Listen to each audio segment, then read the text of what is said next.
Alex! Dr. Freeman, you made it. Hey! Boy, are we glad to be here. Yeah, we heard you ran into a little trouble out there. Combine's been trying to hit in the front door. I think they learned their lesson. You mind if we keep dog patrolling out here? Not at all. You heard him, dog. I'm gonna go see Dad. I'll catch up to you later. You take care of yourself. I don't think Eli knows you're here yet. He's in Silo 1 access unit, right through here. Shall we? I don't feel anything anymore. You talking to me?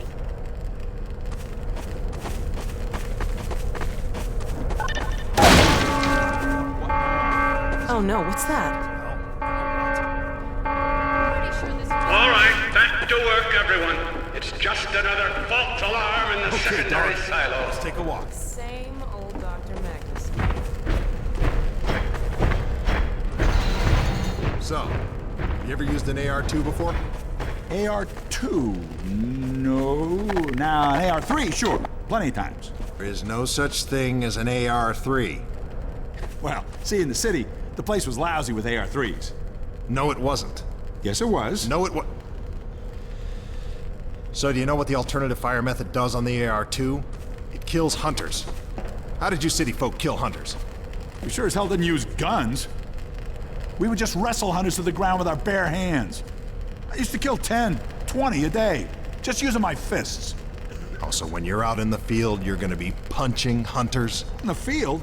I'm not going out in the field. I'm a radio operator. That's it. Leave. You don't need to be here, and I'm not gonna continue the lesson until you leave. I'm staying right here. I am serious. Leave.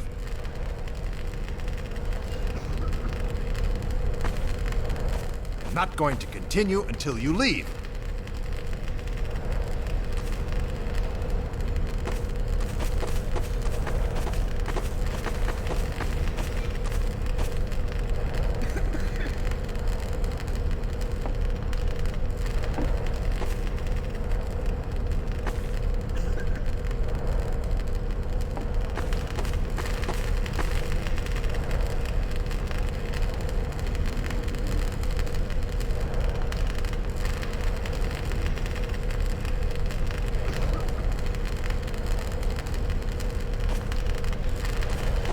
Yeah. Oops. Go on without us. We got stuff to do. No time now, Doc.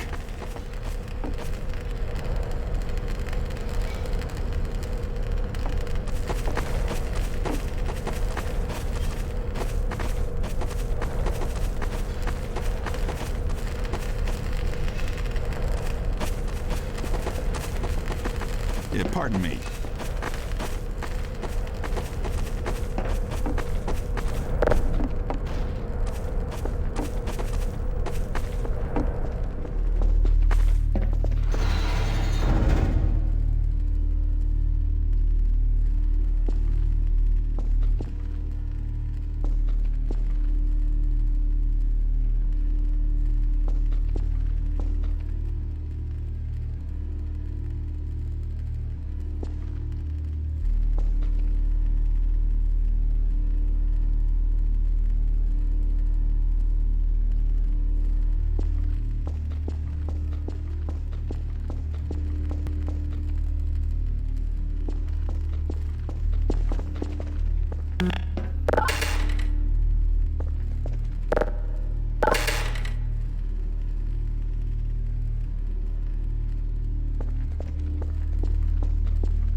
Hey, Gordon, man, you made it.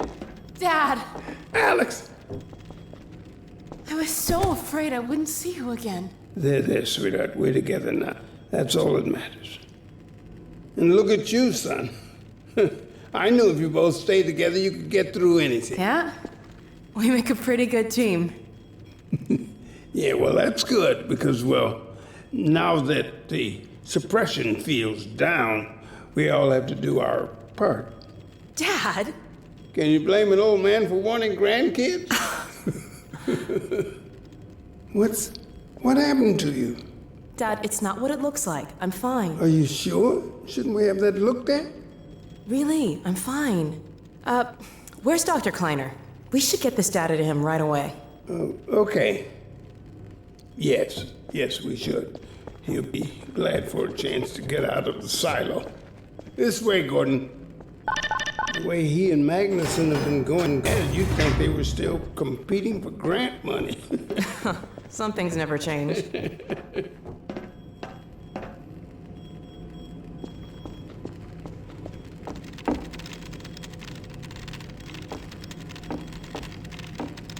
This way, Gordon.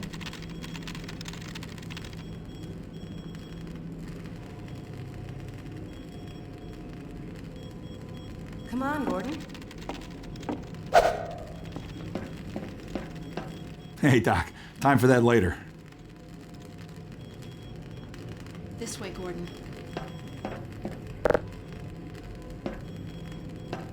It means a lot to me to have multi-ethnic heroine. When I was growing up, that didn't happen a whole lot. I mean, maybe Storm from X-Men, I don't know. But it wasn't commonplace. So to have someone that's my type be in that kind of position is really, really amazing. I mean, I think it's a popular trend now, but that wasn't always the case. In sketching out the scenes for the episode, we noticed a lack of interpersonal conflict between the characters who had survived from Half-Life 2. Alex, Eli, and Dr. Kleiner have a lot of affection for one another, as you will see in many of the scenes. And while we all value the benefit of strong, positive relationships, we were happy to have Dr. Magnuson around to get irritated by all the hugging. This way, Gordon.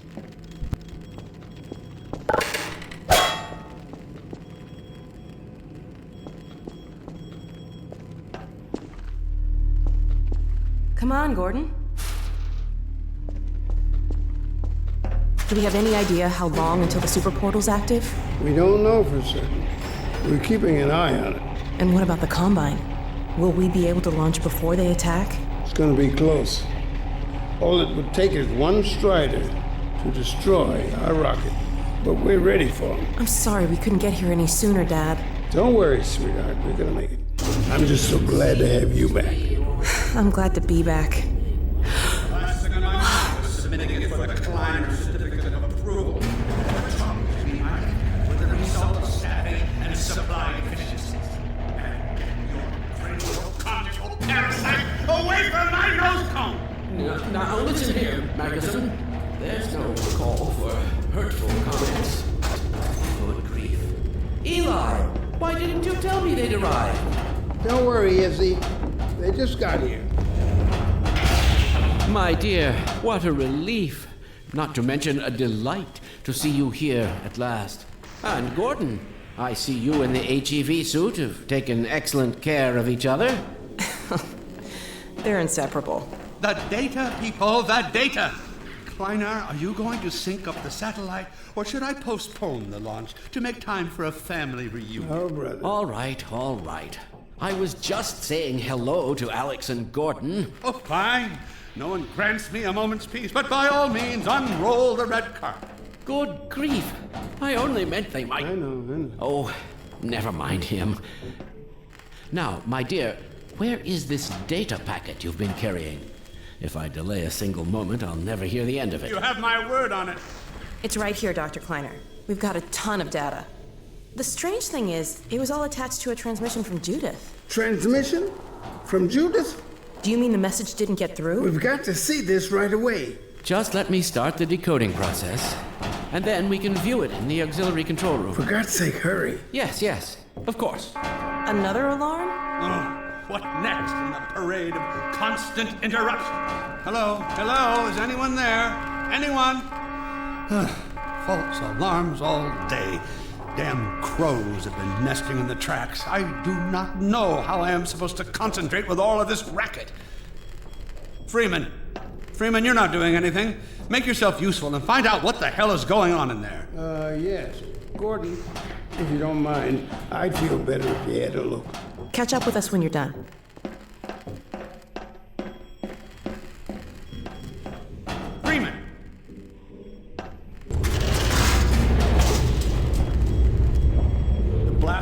will have sealed due to the alert, so you'll have to go through the bottom of the launch tube. I'll open this hatch to let you down. Now, once you're down there, I'll have Uriah let you into the secondary silo.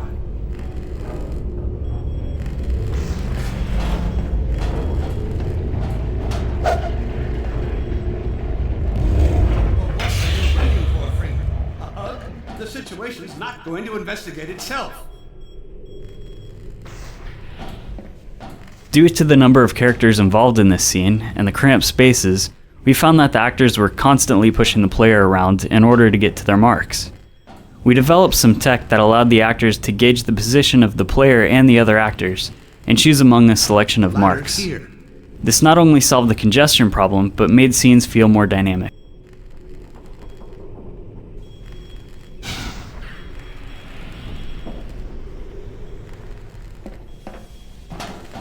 Due to the number of characters, Dr. Magnuson was a result of a decision to bring forward another signature character from the original Half-Life, along the lines of Dr. Kleiner and Barney. As we developed the character, we kept referring back to this line from Half-Life to keep us on track. Gordon doesn't need to hear all this. He's a highly trained professional.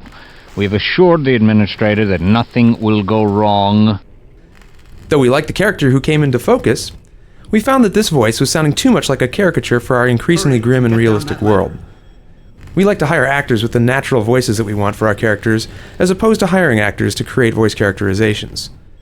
In John Aylward, we found someone who could deliver the brusque arrogance of the original lines, and also take the character forward into some of the richer and subtler opportunities we foresee for him.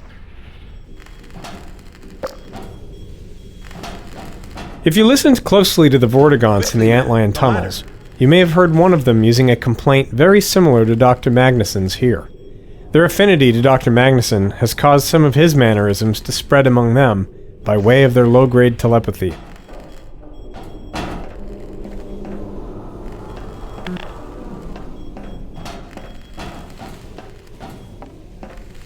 The ladder's here.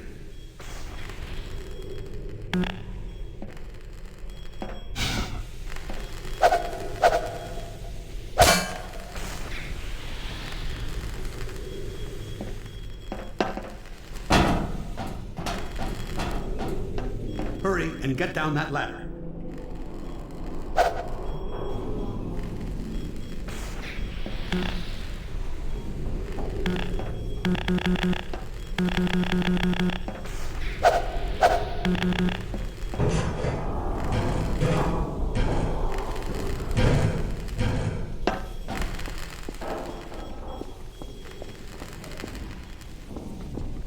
Rather than just make up something that would fit our fantasies of a rocket, we designed Dr. Magnuson's rocket around blueprints from the Titan family of missiles.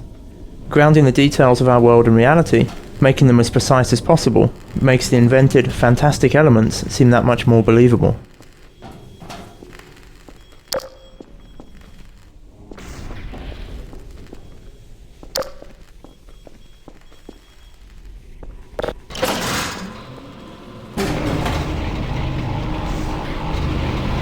Attention personnel, this is Dr. Magnuson. Since the secondary silo staff seem incapable of solving their little crow problem, you will be happy to hear we have put the popular Dr. Freeman on the job. We all look forward to his remedy, and I look forward to hearing the staff's excuses for why they couldn't handle it themselves. Thank you for your patience.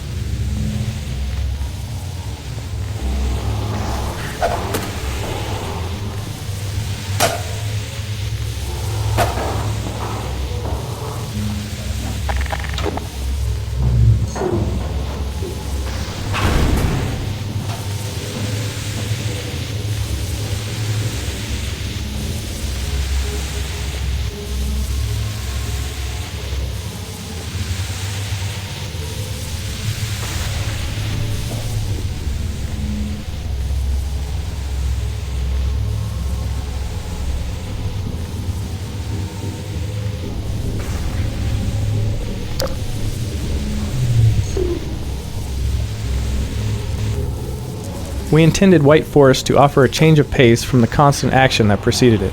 A few moments to reunite with old friends and get to know Dr. Magnuson. A breather before the big battle ahead. However, our first version of the sequence was a logjam of long, talky scenes. Gordon and Alex stood around listening to Kleiner and Magnuson argue at the top of the silo, then rode an elevator to the bottom of the shaft while Dr. Kleiner lectured them about rockets and satellites. They wandered into a control room to watch Dr. Mossman's transmission, and then hatched a plan to get her back. We knew we were in trouble when even the authors of the scene were bored, and no one had the patience for the revelations that followed. We divided the sequence into a number of smaller pieces that could be interleaved with solitary exploration and some combat. This required rebuilding the path and moving the control room upstairs, where the transmission scene became a reward for surviving the secondary silo. As a result of these changes, the White Force experience is more varied, the narrative comes in digestible portions, and the players are able to play at their own speed, rather than being led by the nose the entire time.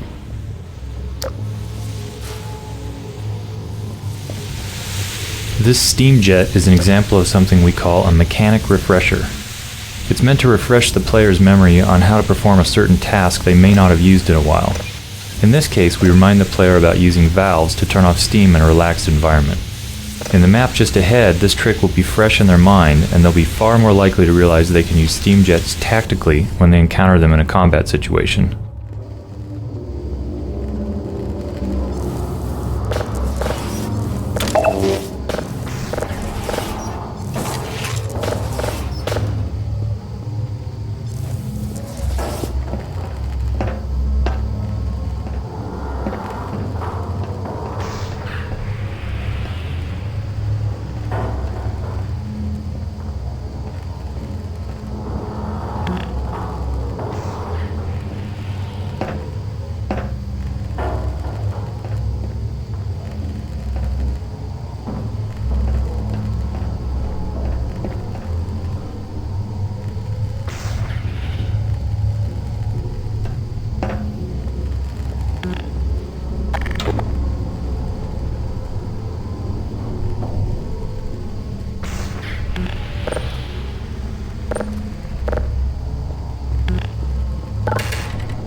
Well met,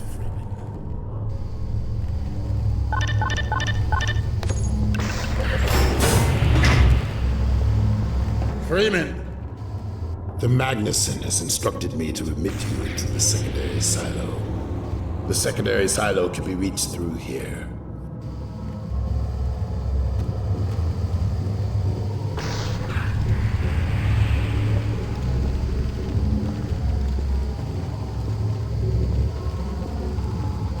In Half-Life 2, when we first decided to make Vortigaunt ally characters, we played around with having a prominent Vortigaunt companion.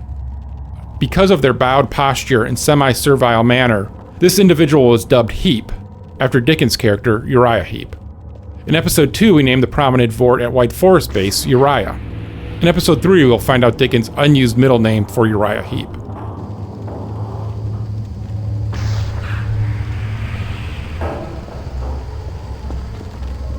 Originally created as a minor background character, the Vortigaunt lab assistant, known internally as Labby, was so popular with playtesters that he evolved into a fully developed character with a unique name and a special place by Dr. Magnuson's.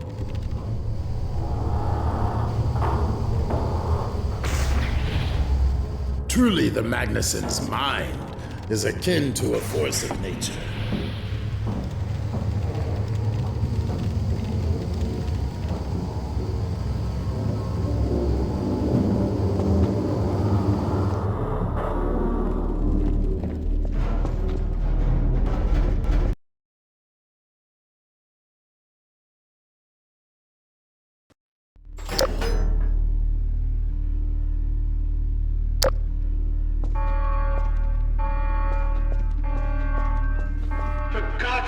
Freeman, what is taking you so long? Oh, I cannot concentrate with all of this racket. These feathered fiends are the most persistent I have ever... Wait, what is this?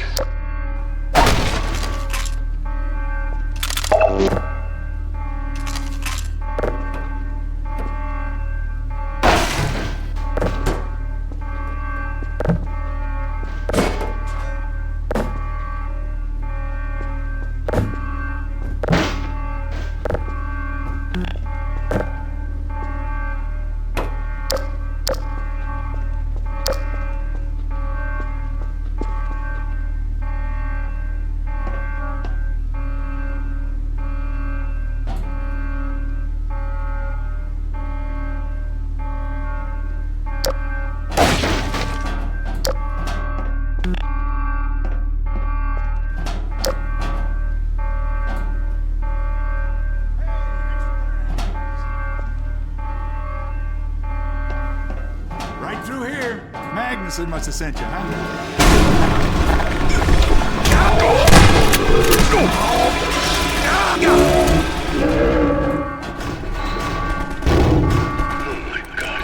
Oh dear. This is a breach. A breach. Attention! Attention personnel! This is Dr. Magnuson. We are experiencing a breach of internal base defenses. Please bear with us while we pinpoint the location of the breach.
Take this med kit.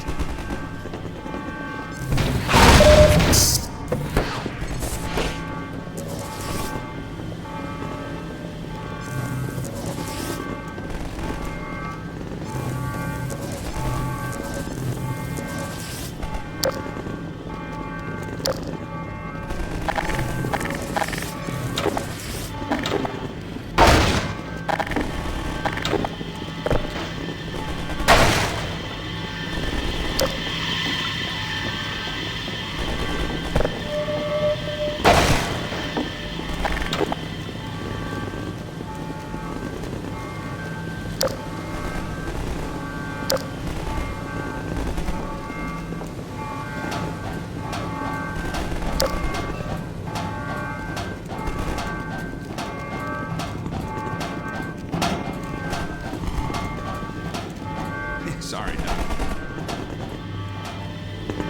One of the main goals for hunters was to make the player feel he was vulnerable wherever he might hide. This arena in the secondary silo became our testbed for improving the hunter's close combat behavior. A classic combat space, featuring multiple exits and many possible paths, we tuned it for a strong cat-and-mouse gameplay experience. While players have many options for escape, the map is designed so that hunters will never completely lose them, but always be able to pursue and flush the player out of hiding.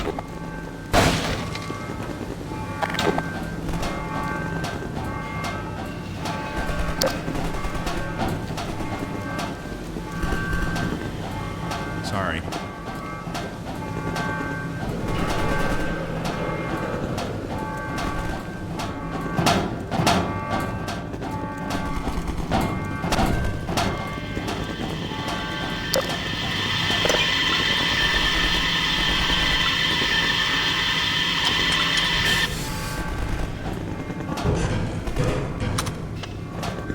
I'll stay here.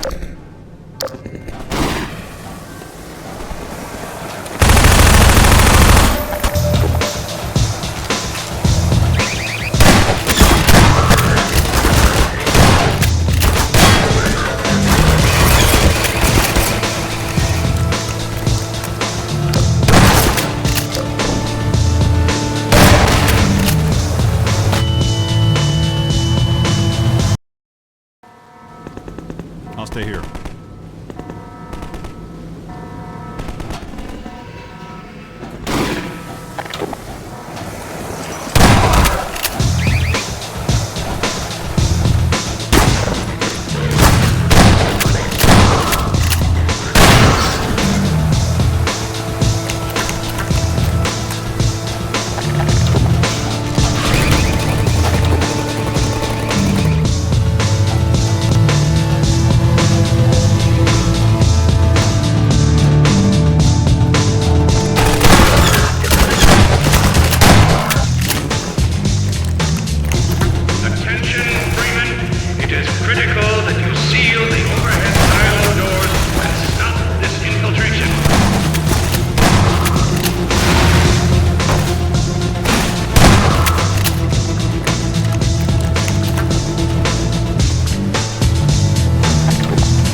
Level designers and artists now have the ability to create unique effects as needed, for gameplay or to add dynamic life to a level.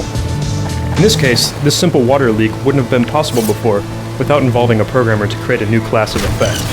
Thanks to the new particle system, unique effects like this are easily created as needed, without any programming. This leak adds a visual point of interest to the area and also blocks direct line of sight into the nearby corridor, without blocking the space itself. These effects can be placed and controlled within levels, attached to animation events of characters, or called by code. Allowing particles to be attached to objects in the world, emitted from a model's hitboxes, and locked to bone positions allows them to serve a wide variety of functions, such as the new Vortigaunt beams or the burning effect of a zombie. We hope this feature will allow level and mod authors to create a wide variety of effects quickly and easily to suit their purposes.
Freeman, I repeat, there has been a breach of the secondary silo by way of the overhead launch doors. I will trust you to seal the silo doors.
Magnuson, and I am pleased to announce the secondary silo has been sealed. Well, back to work. Gordon, thank goodness you're okay. Phew. Glad that's over. We couldn't get in till you sealed off the silo when the blast doors opened up. Regrettably true. I better let my dad know you're all right.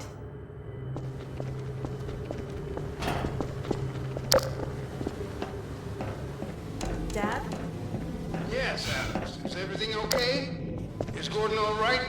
Yes, he's fine. And thanks to him, the base is secure. Good, good. We're about to watch the transmission from Judas. We'll head right over.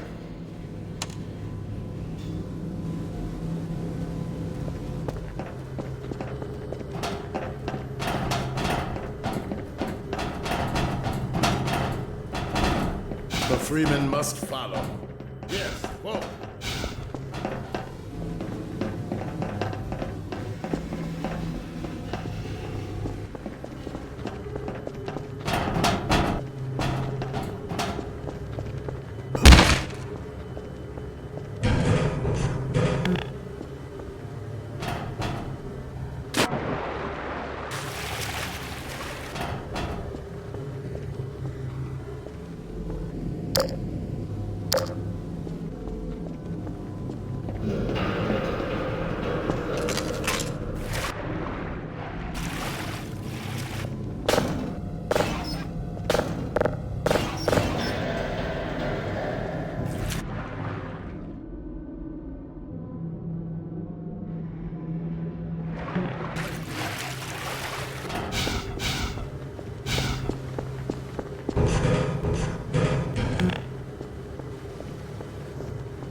Follow, Freeman.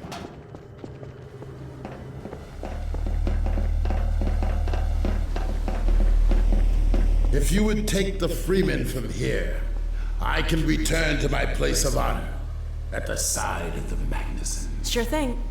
Thanks for the help. Dr. Kleiner told me that Judith headed north in a helicopter right after they got here. But he wouldn't tell me why.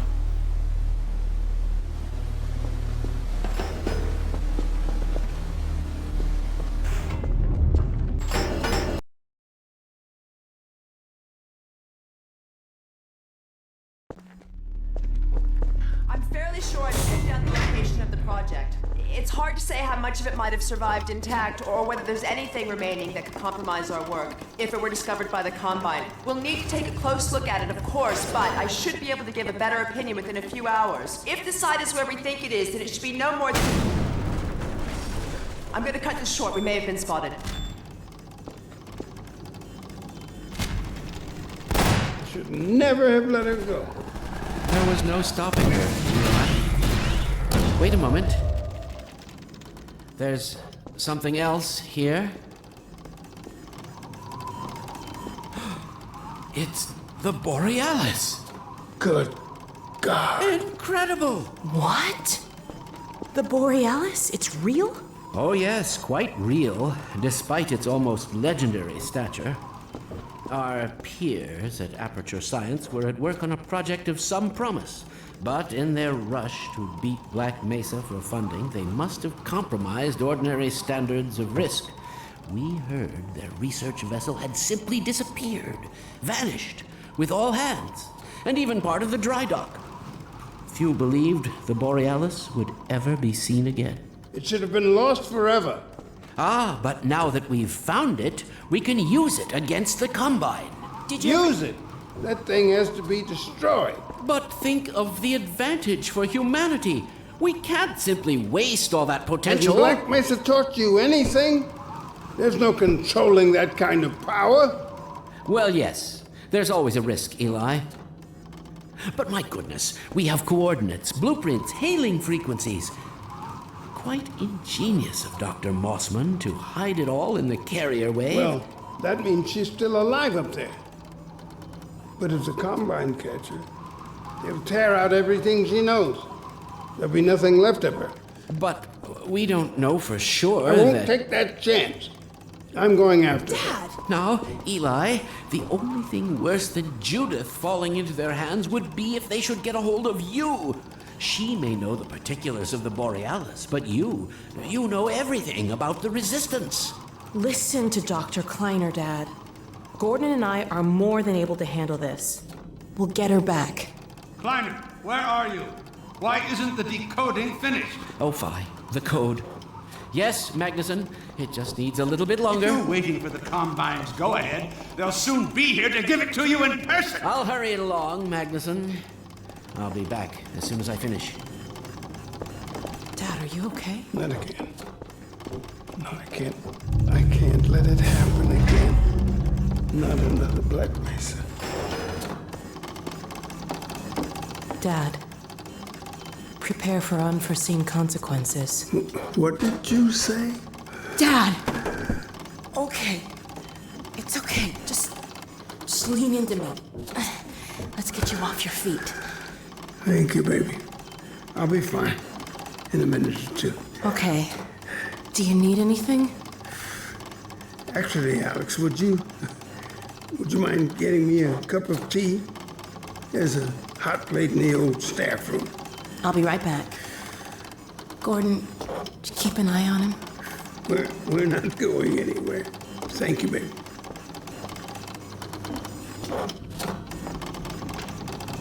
Unforeseen consequences. The last time I heard those words was back at Black Mesa. You had just stepped into the test chamber when he whispered them in my ear. You know who I'm talking about. Our mutual friend. When he brought in that crystal, I knew I should have aborted that damn test, but I didn't. The whole world went to hell that day. And now he's using my little girl, putting words in her mouth. God damn it. I should have known when he rescued her it was for his own damn reasons. Gordon, there's so much I need to tell you. Between us, we may finally have a chance of, Here you go. Is everything all right? There's nothing, honey. All right, people, change of plans. There is no way we can launch before those Striders are... Oh, excuse me if I'm interrupting tea time. I'll just step out until you've finished, if that's more convenient. It's all right, honey. Well, Freeman, I believe I've found the perfect use for you. Follow me, quickly. We'll talk later, Gordon. I'll catch up with you in a bit.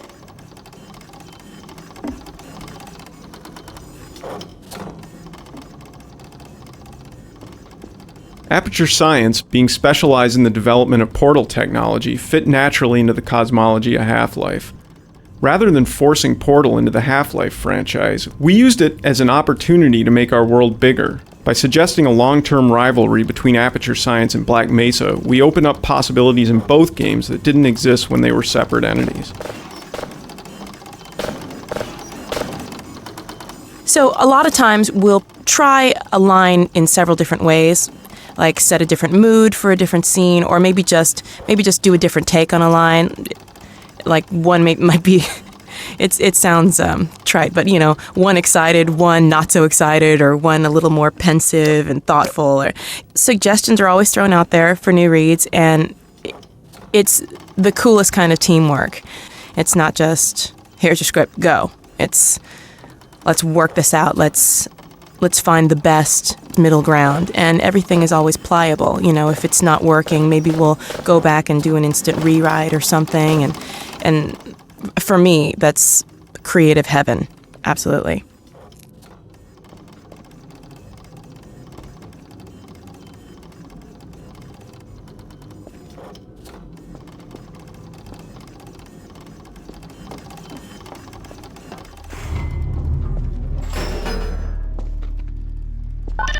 Freeman. Striders are coming. A single one of those damn things could shoot down our rocket. We don't dare launch until all Striders are destroyed. Now, you've proved yourself capable, and the staff seem to respect you. Therefore, I'm putting defense of White Forest and this ingenious new weapon of mine in your hands. We call it the Magnuson device. Not my chosen label, you understand, but it seemed to please the personnel. Now look lively in there. Warm up the delivery port. Whatever you say. Now, what it is a sort of sticky bomb, although cleverer than that makes it sound. From your point of view, you merely pitch the device at the Strider's hull, then blow it up. I've struggled with a mechanism for launching the device, but, well, your zero-point energy field manipulator clears up that little problem. Now follow me, and we'll let you get in some practice while we still have time.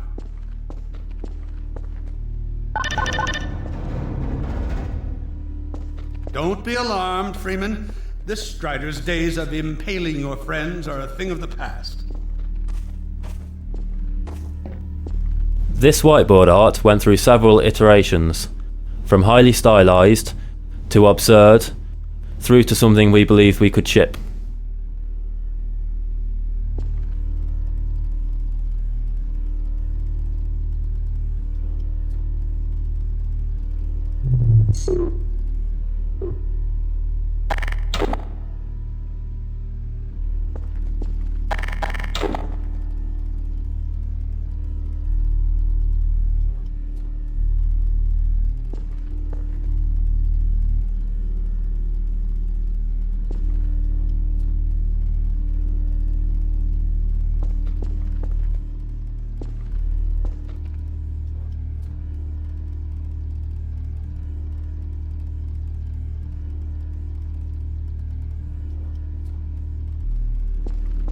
The Strider Buster, or Magnuson device, started life as a Half-Life 2 weapon called the Hopwire. This was a weapon that would leap into the air and create physical connections via ropes to the surfaces around it. Once attached, the ball would be suspended in the air, ready for action. We never shipped that weapon because it wasn't generally usable enough in our environments, especially outdoors. One side experiment created the Black Hole Hopwire that the mod community found in Episode 1's code. You can still find videos of this in action on YouTube. The black hole version created a true physical vortex that sucked anything near it into an incredibly dense singularity. This created a small dense block comprised of all the mass and matter the vortex had collected, which the player could then pick up and hurl at enemies.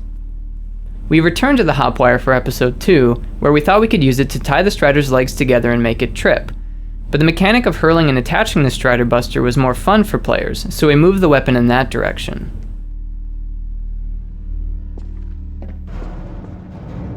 Now, out in the field, we'll supply you with all the Magnuson devices you need through delivery ports like this one.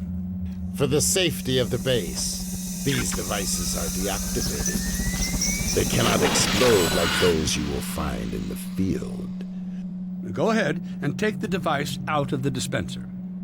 That's right. Now toss it at the main body of the Strider.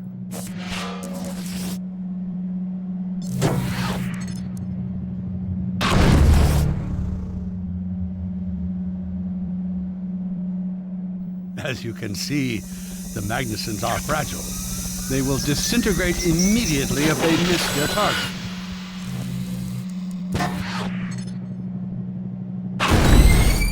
Good. Now, take out the firearm of your choice and shoot the device.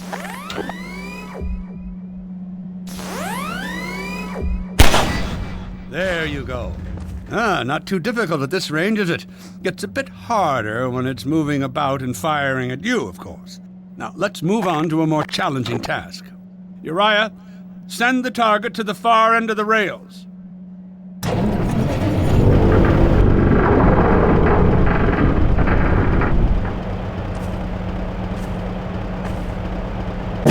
Very well. Try it now.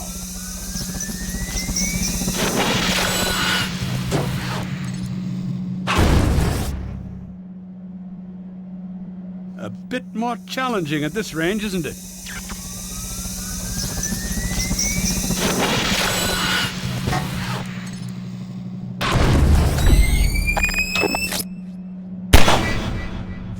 magnificent device, isn't it? I'll be right over here when you are ready to head up.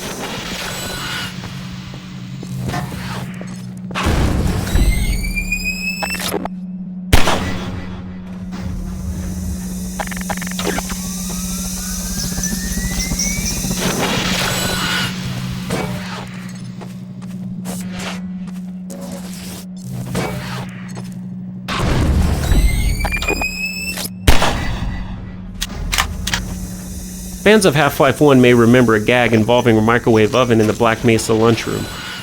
If you push the microwave button several times, the casserole inside it explodes, a memorable experience for many first-time players of Half-Life. In Episode 2, we thought it was finally time to let you know whose lunch you had ruined, and give you a chance at redemption. Had enough? Your car is fueled and ready to go. Now, every building in the valley has its own dispenser port, so you'll have ample supply of explosives. Now, I must get back to my rocket, Freeman. I'm relying on you not to squander my trust, or my Magnuson's. Oh, and Freeman, if you pull this off, I might just forgive you for that debacle at Black Mesa. You know the one I mean, involving a certain microwave casserole.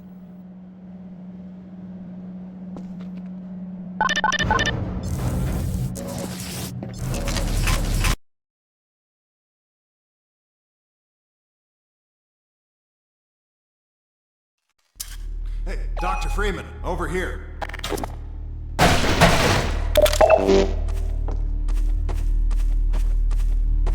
taken a few liberties with your car. Check it out. I added a rack for Magnuson devices back here. I tweaked your onboard radar so the combines show up red on the dashboard unit now. Plus, it'll send a homing signal to your HEV suit in case you get separated from your car. No need to thank me. Now check this map. We're right here at the south end of the valley. Rest of the gang's up north by the old sawmill, here. Head on up there, and they'll fill you in on the battle plan. I'll be staying here to watch the field and send status updates. Good luck out there.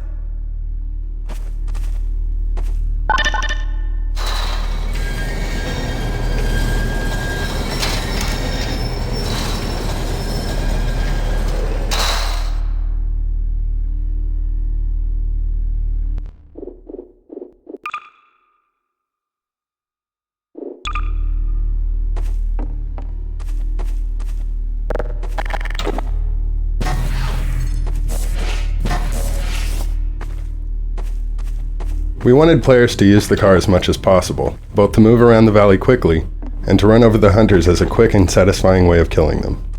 To encourage this, and to help with orientation problems, we added radar to the car, which indicated the location of enemies. This made the car a more valuable tool in the battle, and solved the navigation problem once and for all.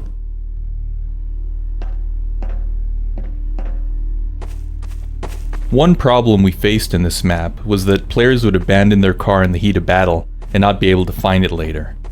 Given the time pressure and large scale of the map, some of these players couldn't succeed in protecting the base on foot. To address this, we started by adding flashing hazard lights to the car, which helped when the car was in view, but we still saw players lose the car among the trees or behind hills. Eventually, we added a vehicle locator to the player's HEV suit, so players could find the car wherever it was.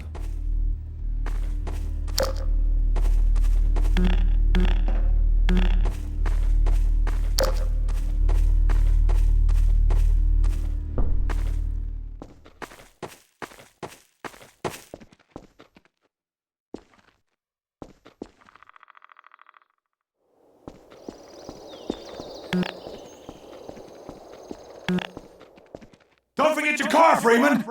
As if anyone could.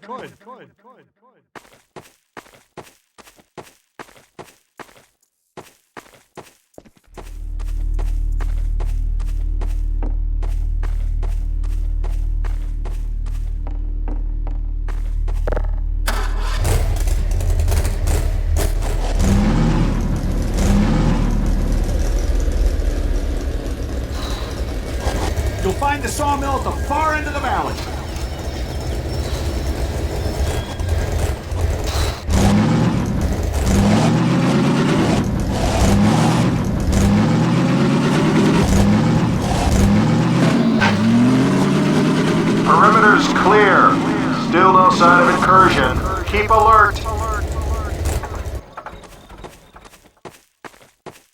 The massive Strider battle was in production longer than any other map in the episode. Tuning it required many months of testing and iteration to address playtester feedback, and this was complicated by the fact that every time we playtested, we saw individuals adopt completely different approaches to defeating the Striders. Some threw logs at the hunters, others relied on their rebel companions to kill them. Some players never sprinted, while others never used the car. We tried to keep supporting all the different strategies that occurred to players so that their experiments with tactics would be rewarding rather than frustrating. Meanwhile, we had to make sure the Strider and Hunter behaviors were consistent and balance the experience so that it would be great for all different playstyles at every skill level.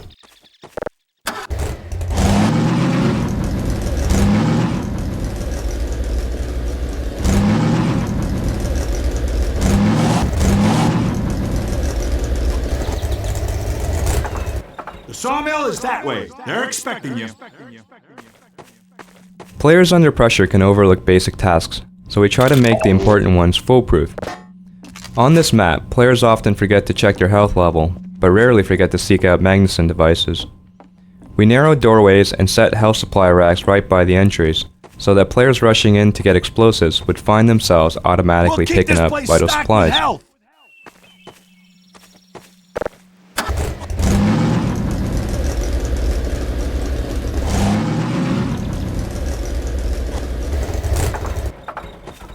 The Hunter's escort behavior includes specific formations and flanking strategies. This environment was designed specifically to enhance those behaviors by providing cover and visually interesting paths. In this way, the environment reinforces the design of the Hunter as stealthy, aggressive, and intelligent.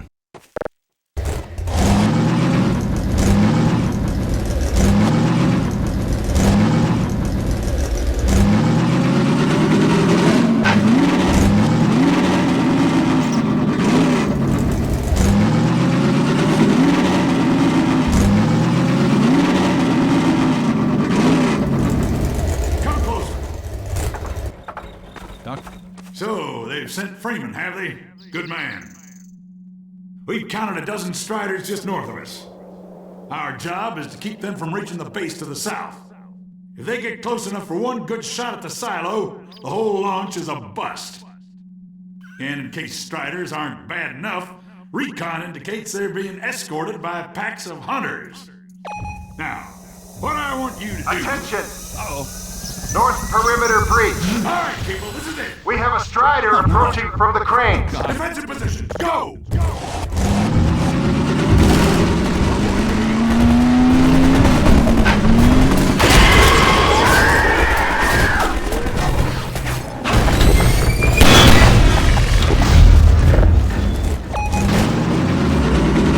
Strider at the sawmill.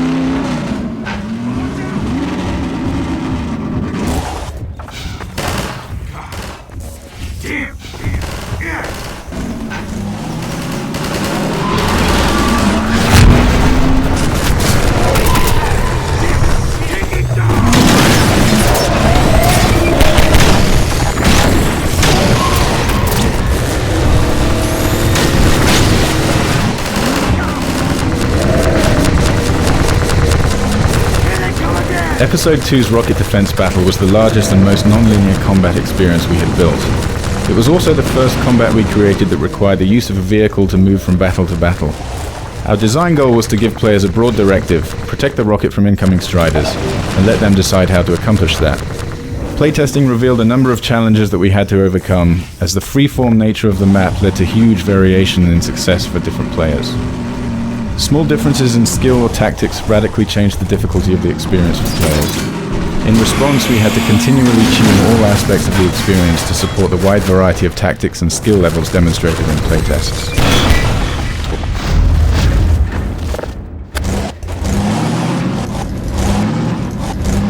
An eye out! Looks like hunters are traveling with the Striders. They're working in packs!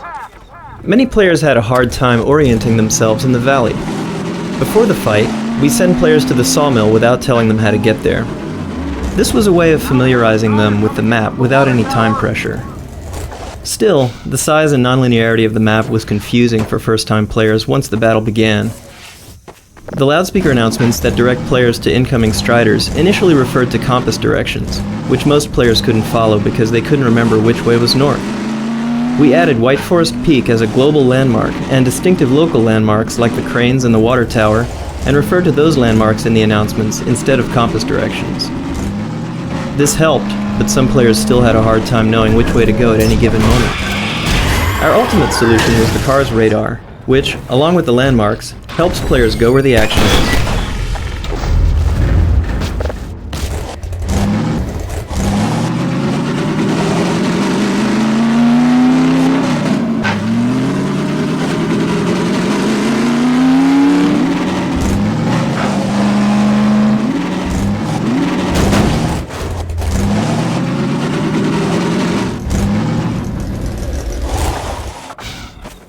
A great deal of work went into making sure players would see the buildings get destroyed as they travel around the valley in the final battle. While we cannot and do not wish to force the player to see these events, we try to increase the odds that the player would end up in the best possible position for the show. Measures ranged from simply hiding a strider behind rocks to setting up complex logic conditions that must be met in order for the destruction to occur.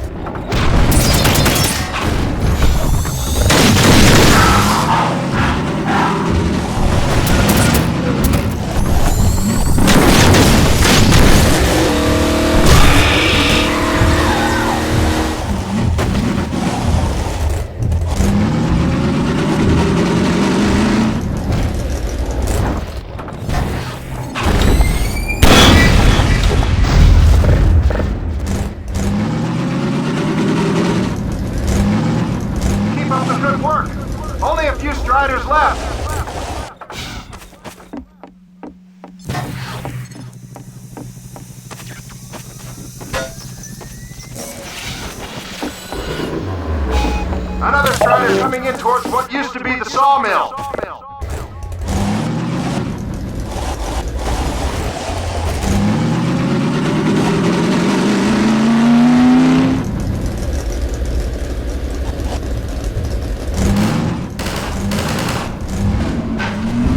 Must have brought in every strider on the continent.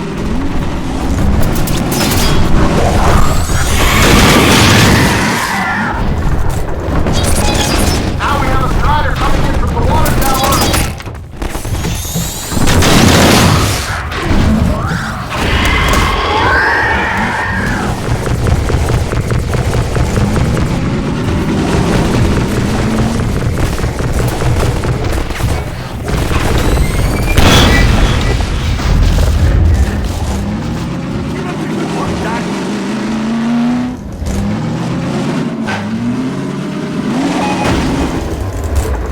A strider has been spotted by the cranes.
Before we create any final art, we use placeholders to see if the gameplay is working, and to figure out the proper dimensions and shapes for the model. In this level, we used an old pumpkin model as the placeholder for the Magnuson device. After we decided that the gameplay was fun and the pumpkin worked well, a proper model was created using the pumpkin as a template.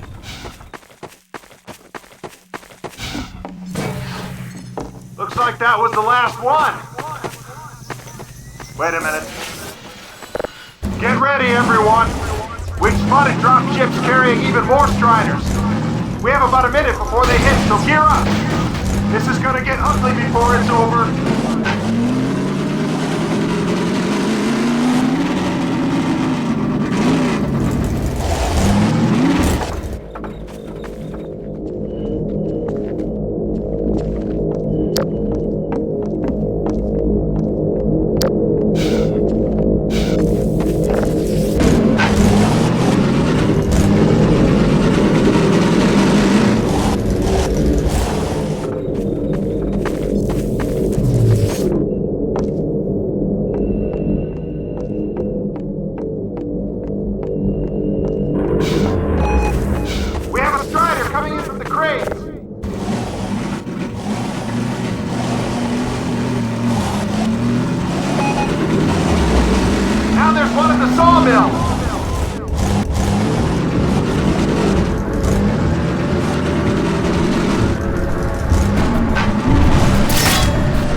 Looks like that was the last one. Wait a minute. Get ready, everyone. We've spotted drop ships carrying even more Striders. We have about a minute before they hit, so gear up. This is gonna get ugly before it's over.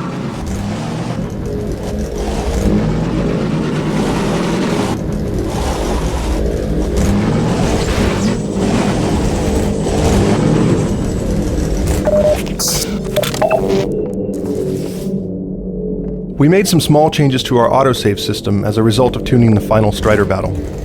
Autosaves are the periodic checkpoints where we can restart the player's game after death, so that they don't have to worry about replaying more of the game than necessary. In playtests, we observed that most players depended on our autosaves to restart after dying, rather than using their own quick saves. But because the fight allowed players so much freedom, some players ended up with an autosave that left them in a no-win situation. Low on health and pinned down by hunters, or too far from the base to defend the rocket in time, some players failed 30 or more times before finally giving up. To address the no-win situation, we extended our autosave system to monitor health over time, and to only perform the autosave if the player was deemed safe for a reasonable period of time. We also prohibited autosaves when Striders were within a certain distance of the base. This ensured there was always enough time to defeat them.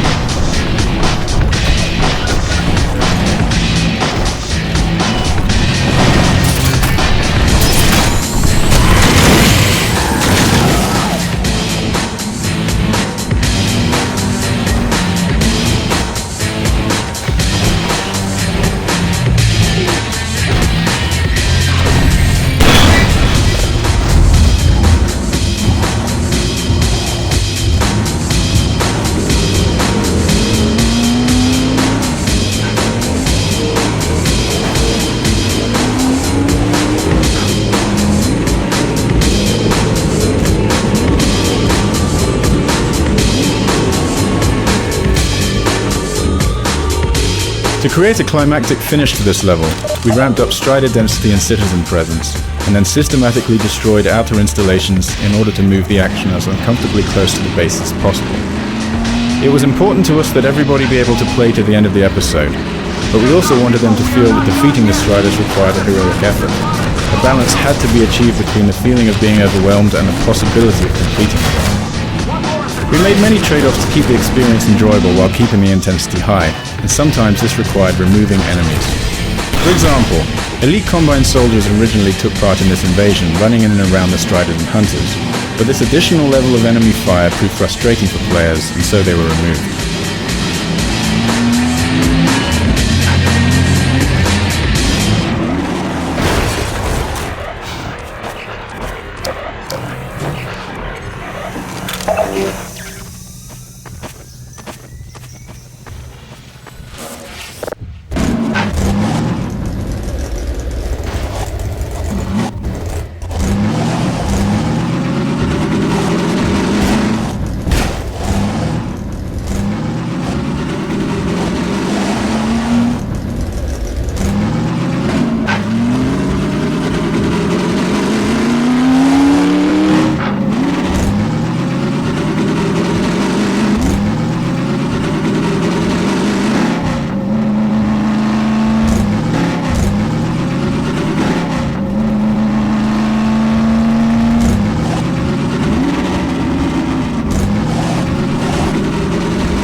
Attention! The Striders have been defeated! All personnel return to base immediately! Repeat! All personnel return to base immediately!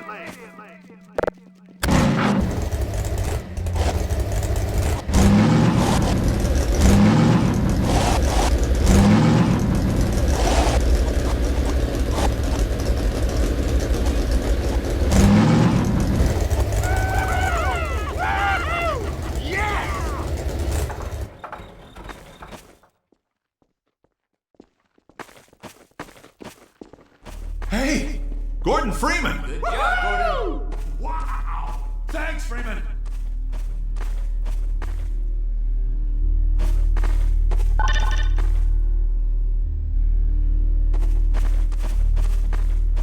Good going!